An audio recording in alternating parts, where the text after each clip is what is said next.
नमस्कार, मैं प्रभात रंजन मिश्रा और आप देख रहे हैं नेशन लाइव। कोरोना के कारण दुनिया रुकी हुई है, लेकिन इस दुनिया को चलना भी है। वैशाली में आम आदमी पार्टी के द्वारका से विधायक विनय मिश्रा का ऑफिस है और इनके ऑफिस पे नॉर्मल रूटीन शुरू हुआ है। लोगों का आना जाना शुरू हुआ है। लोग अपनी समस्याएं लेके अपने जनप्रतिनिधि के पास पहुंच रहे हैं और जनप्रतिनिधि ने एक पूरी टीम सेटअप की है ताकि उनकी समस्याओं की सुनवाई हो सके। हम इस चीज़ की मांग काफ़ी पहले से कर रहे थे और हम बहुत ज़्यादा शुक्रिया अदा करते हैं विधायक जी का, जिन्होंने इस प्रोसेस को शुरू किया।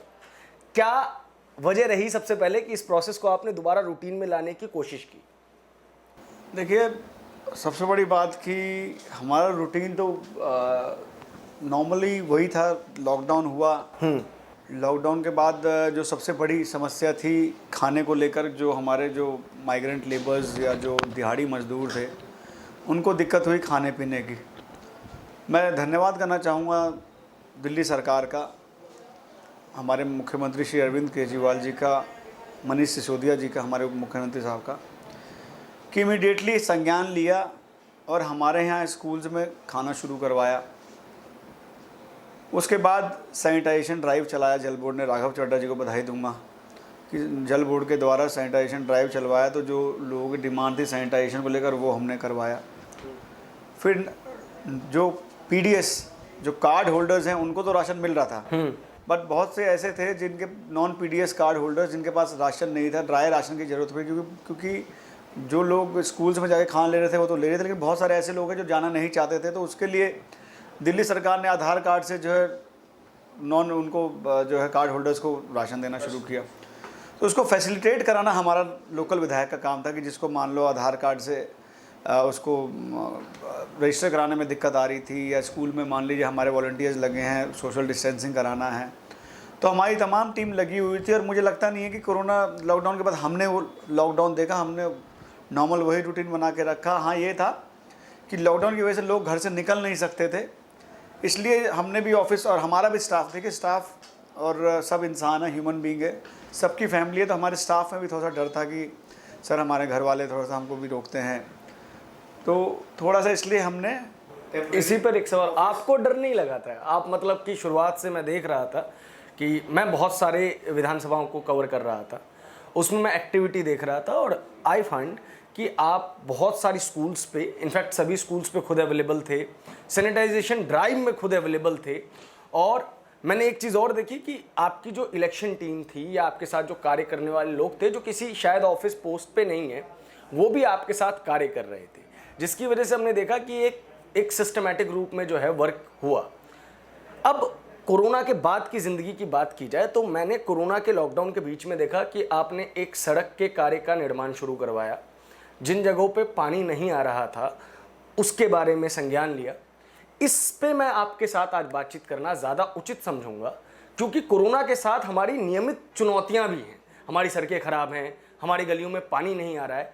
तो कोरोना के बीच में आपने इन सब चीज़ों के बारे में कैसे संज्ञान लिया और किस तरीके से उसके ऊपर एक्शन लिया? देखिए, क्या था कि हमारा सिर्फ दफ्तर बंद था, लेकिन फ़ोन तो बंद था नहीं। बिल्कुल, फ़ोन हमारे 24 घंटे खुले रहे थे और एसेंशियल सर्विसेज में पानी, सीवर, जो म्यूनिसिपल डिपार्टमेंट है वो तो एसेंशियल सर्विसेज में था। तो हमने पूरी कोशिश की कि जहाँ भी जो लोगों के फ़ोन पे जो दिक्कतें आई, पानी को लेकर हो चाहे सीवर को लेकर हो, हमने हमारी जल बोर्ड की टीम को बधाई दूंगा कि हमें पूरा जो है सपोर्ट मिला। मेरे जेई और एई, मेरे दोनों जेई को, एई को, जेडी को मैं धन्यवाद करना चाहूँगा कि जहाँ भी मैंने जो कंप्लेंट उनसे करी, जहाँ भी मेरे पास संज्ञान में आई, जो मैंने उनको कहा, उन्होंने इस लॉकडाउन में मेरा पूरा सपोर्ट किया।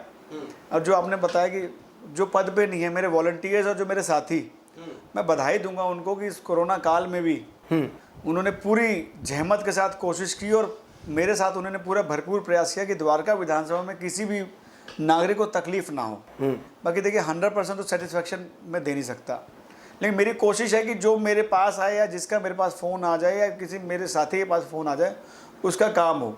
जहाँ तक सड़क की बात आपने कही, तो जैसे केजरीवाल जी ने, हमारे सरकार ने परसों मंडे को केजरीवाल जी ने परमिशन दे दिया कि आप दिल्ली में कंस्ट्रक्शन हो सकता है, वो भी लेकिन दिल्ली की लेबर के साथ। तो हमने कोशिश की जो एमएचए की गाइडलाइंस है, जो दिल्ली सरकार की गाइडलाइंस है, उसको फॉलो करते हुए कैसे हम काम शुरू कराएं। तो मैंने तुरंत डीएसआईडीसी में बात की तो हमारे यहाँ बहुत सारी ऐसी थी जहाँ कच्चा आधा कच्चा M10 जिसको कहते हैं, जो कच्चा वो रोड पे डाल देते हैं मटेरियल और वो वैसे ही पड़ा रहा। हमने कल DSIDC से परसों बात की और DSIDC ने कल मार्मिक लेन में D1A ब्लॉक में, आपने देखा होगा, मैंने कल लाइव भी किया था, D1A में सड़कें बनानी शुरू कर दी। अब 1-2 दिन में हमारा ऑपरेटर आ जाएगा, क्योंकि अभी देखिए पूरा देश अभी लेबर क्राइसिस से जूझ रहा है और दिल्ली उससे अछूता नहीं है, क्योंकि माइग्रेंट लेबर्स अब दिल्ली में रहना नहीं चाह रहा है, उसको गांव जाना चाह रहा है। और वैसे भी गर्मी छुट्टियों में भी ये नॉर्मल भी है, क्योंकि गर्मी छुट्टी आ गई है और गर्मी छुट्टी में जो हमारे बिहार यूपी के लोग हैं वो घर जाके अपने लोगों के साथ समय बिताना चाहते हैं। पर उसमें ये दुर्भाग्य कह लीजिए कि ये जो पैंडेमिक सिचुएशन ऐसा आ गया, कोरोना ऐसा आ गया, तो उनको ट्रेन नियमित नहीं मिल पाई, तो जिसकी वजह से कुछ लोग पैदल भी चल पड़े, कुछ लोग साइकिल से चले गए। बड़ा दुर्भाग्यपूर्ण है। इसी मैं पे भाजपा सरकार कहें से कहना चाहता हूँ कि इनकी कथनी और करने में बहुत फ़र्क है। जितना ये कहते हैं उतना अगर ये कर देते तो मुझे लगता नहीं आज माइग्रेंट से इतनी दिक्कत आती। अगर आज आप जाके देखिए, यूपी मध्य प्रदेश का बॉर्डर हो, दोनों में भाजपा सरकार है, वहाँ बॉर्डर पे जो है माइग्रेंट्स हज़ारों लोग जमा है, सोशल डिस्टेंसिंग नहीं हो पा रहा है, उसका जिम्मेवार कौन लेगा? तो इनको सोचना चाहिए, संज्ञान लेना चाहिए। कभी कभी पार्टी हितों से ऊपर उठ के इनको इंसानियत पर भी सोचना चाहिए, पर मुझे लगता है इनके अंदर इंसानियत भी अब जिंदा नहीं रह गई है। सबसे बड़ी बात है शोषण। आप प्रधानमंत्री लगभग 5 बार देश को संबोधित करते हैं, CMs के साथ बात करते हैं और भी बहुत सारे लोगों के साथ बात करते हैं, लेकिन एक संबोधन में एक वाक्य अगर वो ये कहते हैं कि मजदूरों को मारो मत, आप मजदूरों पे लाठी मत चलाइए, तो शायद स्थिति कुछ और होती। आपको नहीं लगता कि शायद जानबूझ के ये एक सिनेरियो क्रिएट किया गया है ताकि पब्लिक का जो डिस्कशन रहे वो इस पे आ जाए और बाकी चीज़ों के ऊपर उनका ध्यान ना जाए? देखिए, इसमें तो भाजपा हमेशा से बड़ी चतुर चालाक पार्टी रही है। हमेशा मुद्दों से भटकाना इनको आता है। कोई भी ऐसा कार्य हुआ हो जिससे देश दिक्कत में आया तो उन्होंने तुरंत जो है उस मुद्दे से भटका के दूसरे मुद्दे पर ले गए। अब ये भी ठीक आप कह रहे हो, ये भी मुझे लगता है इनका जो है चाल है कि आज जो है कोरोना में इनसे संभल नहीं रहा, लॉकडाउन में इनसे देश संभल नहीं रहा, तो अब जो है इन्होंने उससे लोग इनसे पूछे ना, सरकार से पूछे ना कि कोरोना के लिए आपने क्या किया है, पैकेज मान ले दिया है तो उसको कैसे आएगा, प्लानिंग क्या इन्होंने की। मुझे तो दिखता नहीं है कोई भी प्लानिंग ऐसी की और सीधा इन्होंने जो है कोरोना लॉकडाउन लागू कर दिया। एक संबोधन में अगर कह देते कि लेबर्स को आप चिंता ना करें, पुलिस को कह देते कि आप जो है तरीके से पेश आए, सलीके से पेश आए, मतलब इन्होंने तो सबको एक ही लाठी से भांज दिया। और आज जिस तरीके से एक तो बेचारा गरीब परेशान है, धूप में चल रहा है, पैदल चल रहा है, पैरों में छाले आ गए हैं, उसका आप दुख दर्द समझने के बजाय उसकी आप पिटाई करें तो ये वाकई में बड़ा दुखद है। विनीत जी, एक सवाल और भी बहुत महत्वपूर्ण है। दिल्ली में बिजली फ्री है, पानी फ्री है, उसके बाद गवर्नमेंट द्वारा जो है काफ़ी पैकेजेस निकाले गए, खाना 10 लाख लोगों का दिया गया एपेरेंट रूप में। एपेरेंट इसलिए कहूँगा क्योंकि अभी तक हम इसकी किचन नहीं देख पाए, जिस चीज़ को मैं देखना चाहता हूँ। इतना सब कुछ होने के बाद उसके अलावा पर्सनली मैंने देखा है कि आपने भी कई जगहों पे जो है फूड डिस्ट्रीब्यूशन के पॉइंट्स बना रखे थे, फिर भी मजदूर जगह क्यों छोड़ना चाह रहा है, वो रहना क्यों नहीं चाह रहा? देखिए, उसके लिए मुझे लगता है कि उनमें विश्वास जगाने की ज़रूरत थी केंद्र सरकार को, जो कहीं ना कहीं वो विफल हो गए। हमारी अगर दिल्ली सरकार की बात करेंगे तो हमने देखिए जैसी लॉकडाउन लागू हुआ, हमने लेबर कार्ड्स जिनके जो रजिस्टर्ड लेबर्स थे उनके अकाउंट में 5-5 हज़ार रुपये दिए। ई रिक्शा और जो ऑटो रिक्शा और जो कैब ड्राइवर्स हैं उनको 5-5 हज़ार रुपये दिए। जो विधवा पेंशन थी, वृद्धा पेंशन थी, उसको हमने डबल कर दिया, 5-5 हज़ार रुपये कर दिया।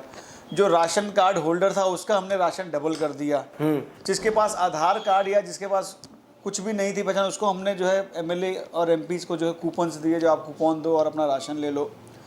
और भी हमने बहुत सारे ऐसे कार्य किए जिससे लोगों में हम जो है विश्वास पैदा करें और हमारी सरकार पूरी जागरूक है। लेकिन कहीं ना कहीं मुझे लगता है कि केंद्र सरकार और भाजपा की इसमें विफलता रही, जो कहीं ना कहीं उन्होंने जो विश्वास लोगों में बनाना चाहिए था वो नहीं बना पाए। और हमने पूरी कोशिश की, जहां हम लोग देखे आपने डायरेक्ट कैश बेनिफिट बिल्कुल दिया है, इस बात से कोई इनकार नहीं कर सकता, लेकिन आपको नहीं लगता कि इस पॉलिसी को और बड़े लेवल पे लेके जाना चाहिए था? यानी कि शायद इस मॉडल को अगर पूरे देश में इंप्लीमेंट किया जाता तो समस्याएं थोड़ी कम हो सकती। तो इसके लिए तो मुझे लगता है केंद्र सरकार को पहल करनी चाहिए थी।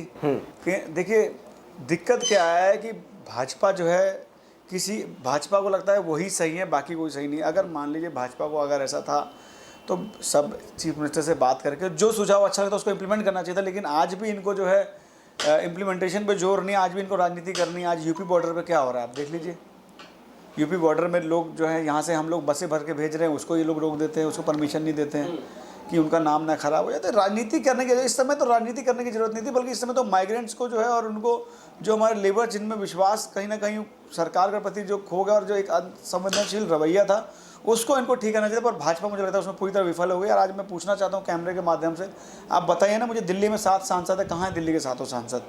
आज पूर्वांचल की बात करते हैं, मनोज तिवारी जी हमेशा चुनाव में पूर्वांचल की बात करते हैं। आज क्या उन्होंने पूर्वांचल के लोगों के लिए, क्या आप मुझे बताइए। बिहार यूपी के लोग आज परेशान हैं, लोगों में दिल्ली में भटक रहे हैं सड़क सड़क। क्या मनोज तिवारी जी ने क्या इंतजाम किया, क्या भाजपा ने प्रवासियों के लिए किया? आज ये प्रवासी के जो है हमेशा हमदर्द बनते हैं। पर मैं पूछना चाहता हूँ, आज बताइए इनके 7 सांसद ने कुछ किया हो या प्रवासियों के लिए इनकी पार्टी ने कुछ किया हो? ये पार्टी अमीरों की पार्टी है, जो अमीर लोग हैं उनके साथ है, जो हमारे जैसे जो प्रवासी लोग, जो पूर्वांचल के लोग हैं, जो देश के कोने से, इनको किसी से वास्ता नहीं, को सिर्फ जो है वोट चाहिए। और जो इनके 5-7 लोग जो बड़े बड़े घराने, बस इनका इनको ध्यान है, मुझे लगता नहीं। और जो विनय जी, प्रवासियों की बात आपने की, आप और आपकी पार्टी प्रवासियों की बात उठा रही है। एक बार बिहार सरकार के साथ आपका 15% को लेकर झगड़ा भी हुआ, लेकिन उसके बाद भी दिल्ली में लगातार आप प्रवासी के मुद्दे पे केंद्र सरकार को घेरना शुरू कर चुके हैं।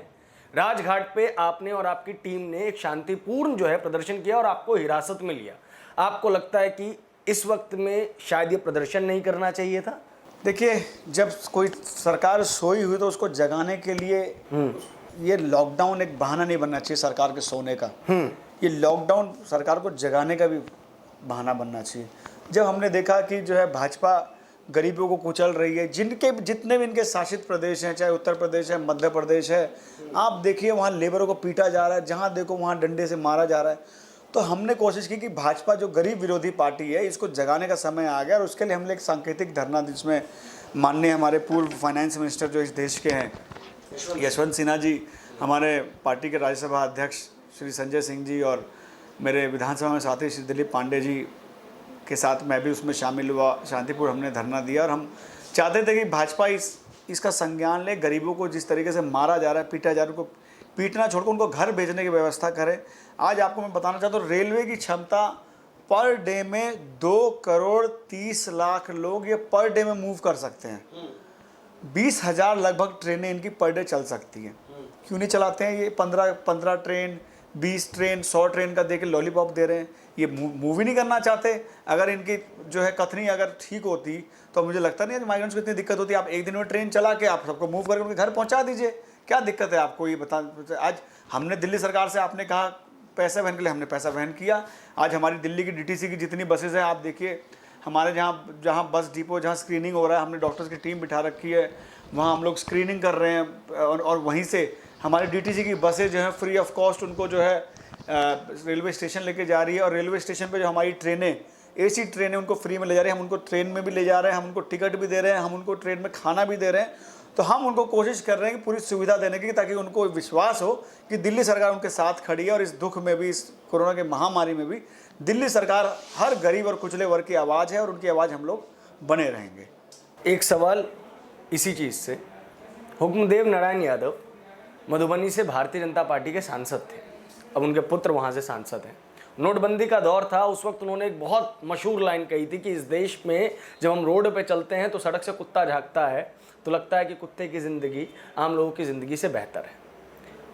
उज़्बेकिस्तान से एक कुत्ता मंगाया गया, मुझे उस कुत्ते के साथ पूरी हमदर्दी है और मैं I am very much animal lover, मैं बहुत ज़्यादा जानवरों को प्यार करता हूँ। लेकिन क्या वो कुत्ता हमारे देश के मज़दूरों से बड़ा हो गया? उसको प्लेन से लाया गया और हमारे मज़दूरों के लिए बसेस अवेलेबल नहीं है।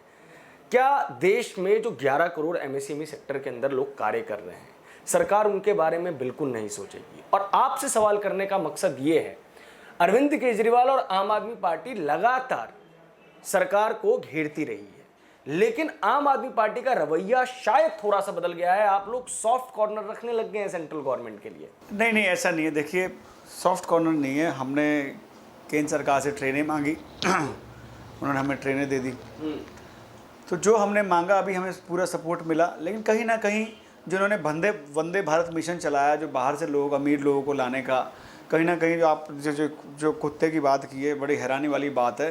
तो हम इनसे यही कह रहे हैं कि ठीक है, आप वंदे भारत मिशन चलाइए, बाहर से आप अमीरों को जो लेके आ रहे हैं, लेकिन यही बात हम भी कह रहे हैं कि आप अमीरों को बाहर से लेकर उनके लिए आप प्लेन लगा रहे हैं, तो गरीबों के लिए ट्रेन क्यों नहीं, माइग्रेंट लेबर्स के लिए ट्रेन क्यों नहीं? हम भी तो यही मांग कर रहे हैं कि जो आपकी 20,000 ट्रेनें जो खड़ी हैं आप उसको चलाइए और माइग्रेंट चलाइए। तो आज इसलिए हमारा कोई सॉफ्ट कॉर्नर नहीं है, हम काम के साथ हैं। हमारी पार्टी काम के विश्वास करती है, हमारी पार्टी काम करना चाहती है। तो हम बार बार जिस मुद्दों पे सरकार सोई रहेगी उस मुद्दों पे हम सरकार को जगाते रहेंगे। हमारे मुख्यमंत्री जी में बहुत अच्छी, मुझे लगता है कि ये बहुत सीखने वाली चीज़ है और ये आने वाले पॉलिटिशियंस को और मेरे जैसे नौजवान जरूर सीखना चाहिए कि उनका एक चीज़ कहना है कि जो काम अच्छा करे उस पर उसकी तारीफ़ करो और जो काम बुरा करे उसमें उसको छोड़ो मत। तो जो काम केंद्र सरकार मदद कर रही है तो हम उसमें धन्यवाद कर रहे हैं, लेकिन जो चीज़ नहीं कर रही उसमें हम उनको बिल्कुल घेरेंगे भी। और ये हमारा दायित्व भी बनता है कि अगर सोई हुई सरकार तो जगाने के लिए, तो हम बार बार यही कह रहे हैं कि ठीक है आप जो है ट्रेन चलाएं, लेकिन आप 15-20 ट्रेन क्यों चला रहे हैं? आप एक दिन में 20,000 ट्रेन चलाइए। नहीं 20,000 चला सकते, 15,000 चला दीजिए। 2 करोड़ 30 लोग 1,000 ट्रेन भी अगर चलाई जाएंगी तो बहुत ज़्यादा इफेक्टिव हो जाएगा, लोगों के अंदर भरोसा जन्म जाएगा और जो जहां है वो वहीं पर रुकना शुरू कर दें। बिल्कुल, हम इसी मांग को लेकर राजघाट पर उस दिन बैठे थे। और आप लेकिन देख लीजिए इनका असंवेदनशील रवैया ना, इनकी सरकार बात करने तो नहीं है, लेकिन जब हमने बात उठाई हमें उठा के जेल में बंद कर दिया। उसके बाद क्या हुआ, मतलब कि वो सिनेरियो क्या है कि ना मीडिया अभी कवर नहीं कर पा रहा है क्योंकि हमारे ऊपर भी बहुत सारी जो है बंदिशें हैं, टीम्स छोटी हैं। उसके बाद क्या हुआ? मतलब उसके बाद ये हुआ कि हम लोग राजघाट पर बैठे थे, तो वहाँ के डीसीपी साहब आए और उन्होंने कहा कि जो है आप धारा 144 का उल्लंघन कर रहे हो। तो हमने कहा ठीक है हम धारा 144 का उल्लंघन कर रहे हैं, लेकिन हमारी मांग तो आप सरकार तक पहुंचा दीजिए। तो अब देखिए वो भी क्या करेंगे, पुलिस वाले भी, उनको ऊपर वाले का एसओपी है, ऊपर वाले का ऑर्डर इनके पास आया हुआ है कि अरेस्ट करो, तो वो हमें अरेस्ट करके हमें जो है राजेंद्र नगर थाने ले गए और बाद में वहाँ उन्होंने मुचल के पे छोड़ दिया हम लोगों को। और हम लोगों से ये गारंटी ली कि आप दोबारा जो है धरने पर नहीं बैठेंगे। विनय जी, लगभग जो है दिल्ली 80% खोल दी गई है, लेकिन दिल्ली के अंदर केसेस लगातार बढ़ रहे हैं। आपको लगता है कि आप कोरोना से लड़ने के लिए अब तैयार हो गए? देखिए शुरू में क्या था, जब कोरोना की जानकारी नहीं थी, जब ये महामारी जब घोषित की गई थी, तब दिल्ली तैयार नहीं थी उसके। दिल्ली में हॉस्पिटल्स उसके लिए तैयार नहीं थे, दिल्ली में डॉक्टर्स उसके लिए तैयार नहीं थे, दिल्ली में नर्सेस उसके लिए तैयार नहीं थे। और क्या उसकी बीमारी के प्रोटोकॉल्स हैं? देखिए कोई भी बीमारी आती है उसका एक प्रोटोकॉल होता है, उसका स्टैंडर्ड प्रोसीजर होता है उसको ठीक करने का, उसके लिए ट्रीटमेंट का एक प्रोसीजर। तो क्या था, किसी को पता ही नहीं था। पर अब मुझे लगता है कि दिल्ली सरकार पूरी तरह तैयार है। और जैसा कि हमारे मुख्यमंत्री ने कहा कि हमें कोरोना से के साथ जीने की आदत डालनी होगी, दिल्ली को खोलने का समय होगा, क्योंकि हम सिर्फ बंद रख के लॉकडाउन करके इकोनॉमी की और दिल्ली को इस तरीके से बर्बाद होते हुए नहीं देख सकते। तो कहीं ना कहीं आज प्रेशर हम पे भी था, तो हम, क्योंकि आज व्यापारी भाई हैं, आप उनको भी सैलरी देनी है, लेबर्स यहाँ से भाग रहे हैं, जब काम धंधा नहीं होता लेबर यहाँ से रुकेगा क्यों? फिर जो व्यापारी है वो अपना, आज एक बात देखिए, फिर आप, मैं केंद्र सरकार को इसलिए भी इसमें कहूँगा, आज भाजपा ने इंस्टॉलमेंट्स क्यों, आज मोरेटोरियम मैं बता देता हूँ, वो कई जगह बैंकों ने मोरेटोरियम दिया, आपको किस्त बंद कर देनी चाहिए थी और 3 महीने के लिए आपको कहना चाहिए हम बंद कर रहे हैं, आपको ब्याज भी नहीं लगेगा, लेकिन आप बताइए ब्याज भी लगा रहे हैं। तो बिजनेसमैन पे प्रेशर, कई तरीके से सैलरी भी देना है, इंस्टॉलमेंट्स भी देनी है, फिर कई और सारे खर्चे भी हैं। तो हमने इसलिए केजरीवाल जी ने कहा कि दिल्ली को खोलने का समय आ गया, तो उन्होंने आज OD1 लागू किया। और आप देखिए हमारी बात को, अरविंद केजरीवाल जी को बात को केंद्र सरकार ने भी एक्सेप्ट किया और उसके कुछ दिन बाद ही जो केंद्र सरकार के जॉइंट जो उनका स्टेटमेंट आया उसमें उन्होंने यही कहा कि दिल्ली को खोलने का समय आ गया और दिल्ली के साथ, कोरोना के साथ जीने का समय आ गया। यही चीज़ हमें एक चीज़ पूछनी है, क्या दिल्ली अब सभी पॉलिटिकल पार्टीज़ के लिए एक्सपेरिमेंट का घर बन गई है? दिल्ली में पेट्रोल के रेट बढ़ाए जाते हैं, काफ़ी बवाल होता है, उस चीज़ को फिर बाकी स्टेट और केंद्र सरकार फॉलो करती है। अरविंद केजरीवाल एक दिन पहले अपनी प्रेस कॉन्फ्रेंस में कहते हैं कि अब हमें कोरोना के साथ जीना होगा, और अगले दिन जो स्वास्थ्य मंत्रालय द्वारा प्रेस कॉन्फ्रेंस की जाती है उसमें संयुक्त सचिव लव अग्रवाल कहते हैं कि अब हमें कोरोना के साथ जीना होगा। तो केजरीवाल जी की भाषा में अगर कहा जाए तो सब मिले हुए हैं क्या जी? नहीं, केजरीवाल जी की भाषा में कहते हैं सब मिले हुए नहीं है। केजरीवाल जी को इनको एक आइडियल मान के, उनकी बातों को सुन के, मुझे लगता है जो पॉलिसीज़ हैं और जो ये देश के लिए जो बनाना चाहते हैं, मुझे लगता है कि एक उसमें ज़रूरत है अरविंद केजरीवाल जी जैसे लोगों की, पढ़े लिखे लोगों की, समझदार लोग और जो ज़मीनी चीज़ों से वाकिफ़ हैं, जिनको पता है कि किस तरीके से चलाना चाहिए। मुझे लगता है ऐसे लोगों को इनको जोड़ना चाहिए और इनसे जो है सीख लेते हुए इनको पूरे देश में लागू करना चाहिए। और आज मुझे बहुत खुशी है कि अरविंद केजरीवाल जी की बातों को आज ये लोग लागू कर रहे हैं। तो ये लोग जो है, कोई इसमें मिली भगत नहीं है। अरविंद केजरीवाल एक अपने आप में एक आइडियल है और जो वो सोचते हैं वो मुझे लगता है कि देश के भलाई के लिए होता है और उसको ये लोग जो है अप्रिशिएट करते हैं, मुझे लगता है उसको जो है अमल में लाते हैं। विनय जी, RWS के साथ आप लगातार मीटिंग ले रहे हैं वाया वीडियो कॉन्फ्रेंसिंग, उनकी समस्याओं को किस तरीके से हल किया जा रहा है और इन वीडियो कॉन्फ्रेंसिंग से क्या नई बातें सामने आ रही हैं? देखिए क्या है कि अभी हम लोगों से डायरेक्ट मिल नहीं सकते, लोगों अभी, और सोशल डिस्टेंसिंग का पालन करना, साथ साथ अभी लॉकडाउन है तो हम जो है 5-4 जने से ज़्यादा कहीं इकट्ठा कर नहीं सकते। पर क्या है कि डे टू डे एक्टिविटी में लोगों को समस्याएं हैं, तो उसके लिए हमने फिर कोशिश की कि जितने RWAs हैं और भी जो सामाजिक संस्थाएं जो हमसे बात करना चाहती है, तो हमने जो है उनको ऑनलाइन प्लेटफॉर्म पे कहा कि आप ऑनलाइन प्लेटफॉर्म पे आपको आने की ज़रूरत नहीं है, आपको परेशान होने की ज़रूरत नहीं है, आप अपने घरों में ही रहें और घरों से ही आप जो है ऑनलाइन प्लेटफॉर्म पे आके आप अपनी अपनी समस्या बताएं और हम यहीं से सुनेंगे। तो वही हमने किया भी, जो ऑनलाइन हमने मीटिंग्स की, जैसे दशरथपुर में हमने की तो पानी की दिक्कत थी वहाँ, तो हमने जल बोर्ड में बात की। आज प्रेशर हम लोग वहाँ बढ़ा रहे, तो वहाँ काफ़ी हद तक समस्याएं ठीक हो रही हैं। तो मेरी कोशिश यही है कि मेरे द्वारका विधानसभा के लोगों को ये ना लगे कि उनके आज सुनने वाला कोई नहीं है इस लॉकडाउन में, इस पेंडेमिक सिचुएशन में उनको ज़रूरत है किसी ऐसे प्रतिनिधि की जो उनकी बात सुने। तो मेरी कोशिश रहती है कि हमारा काम नहीं रुकना चाहिए, और द्वारका का विकास जो मेरा एक सपना रहा है और जिसके लिए मैं बहुत पैशनेट भी हूँ द्वारका के लिए। द्वारका से मेरा एक बड़ा लगाव, हो सकता है मैं शब्दों में आपको ना बता पाऊँ, पर इस क्षेत्र से मुझे इस ज़मीन से, इस मिट्टी से लगाव है, और मैं इस मिट्टी के लिए इस द्वारका विधानसभा जितना करूँ उतना कम है, और मैं इसके लिए कुछ भी कर सकता हूँ। तो इसलिए मेरी कोशिश थी कि लॉकडाउन में मेरे लोगों को दिक्कत नहीं होनी चाहिए। आज विकास होगा तो द्वारका का विकास होगा, तो मुझे लगता है कि मुझे बड़ी तसल्ली होगी उसके लिए। अंतिम सवाल लूँगा, कुछ प्रवासी मजदूरों के लिए आपने कई बसेस का अरेंजमेंट किया with the help of some NGOs and all, क्या संख्या है उनकी और क्या वो अपनी जगह तक पहुँच पाए हैं? मुझे बहुत खुशी है और बहुत मैं भगवान का शुक्रगुजार हूँ कि मुझे भगवान ने माध्यम बनाया। देखिए उनको घर तो पहुँचना ही था, लेकिन जल्दी पहुँचने मुझे माध्यम बनाया, और मैं धन्यवाद करूँगा जो है हमारे DM राहुल सिंह जी का, कि मैंने उनसे बात की। क्या हुआ कि हमें एक NGO ने अप्रोच किया कि हम जो है फ्री ऑफ कॉस्ट लेबर्स को भेजना चाहते हैं, हमें परमिशन दिला दीजिए। मैंने DM साहब से बात की और DM साहब ने इमीडिएटली जो है उसको कर दिया। तो मुझे बहुत खुशी है, और मुझे लगता है कि लगभग डेली अभी भी आप देखेंगे तो मैं डेली 4-4, 5-5 बस की स्क्रीनिंग करा रहा हूँ। और एक बस की कैपेसिटी जैसे मान लीजिए 30 सीटर है, 25 सीटर है, तो उसमें जो है 11 लोग जाते हैं। 50 सीटर है तो उसमें 30 लोग जाते हैं, सोशल डिस्टेंसिंग मेंटेन करने वजह से। तो मुझे लग रहा है लगभग डेली जो परमिशन जो मैं दिला रहा हूँ वो तो डेली 3-3, 4-4 बस का दिला रहा हूँ। बाकी मुझे लगता है जो मैंने अपनी तरफ से भेजा, मैंने एक दिन मुझे लग रहा है 4, 2, 6, 4, 3, 7 और 4, 11, मुझे लगता है लगभग मैंने 500-700 माइग्रेंट लेबर्स को भेज दिया यहाँ से। अब इसी से एक सवाल उठाऊंगा, 500-700 लेबर्स विनय मिश्रा भेज सकते हैं, आपको लगता है इस देश के अंदर ऐसे बहुत सारे NGOs हैं जो हेल्प कर सकते थे? गवर्नमेंट ने एक फंक्शन क्रिएट नहीं किया जिस वजह से ये कियोस और ज़्यादा बढ़ गया। मैंने वो क्या कहा, मैंने कहा अगर केंद्र सरकार ने इसमें अगर ठीक से प्लानिंग की होती तो मुझे लगता है कि बहुत कुछ ईजी हो सकता है। अब मैं इसमें थोड़ा सा एक बात और बताऊँगा, जैसे 8 तारीख वो 25 तारीख को जो है लॉकडाउन लागू हुआ। 8 बजे एकदम प्रधानमंत्री साहब आए और उन्होंने जो कह दिया कि लॉकडाउन है। आप वो कह सकते थे प्रधानमंत्री जी कि एसेंशियल सर्विसेज चालू रहेगी, आप चिंता ना करो।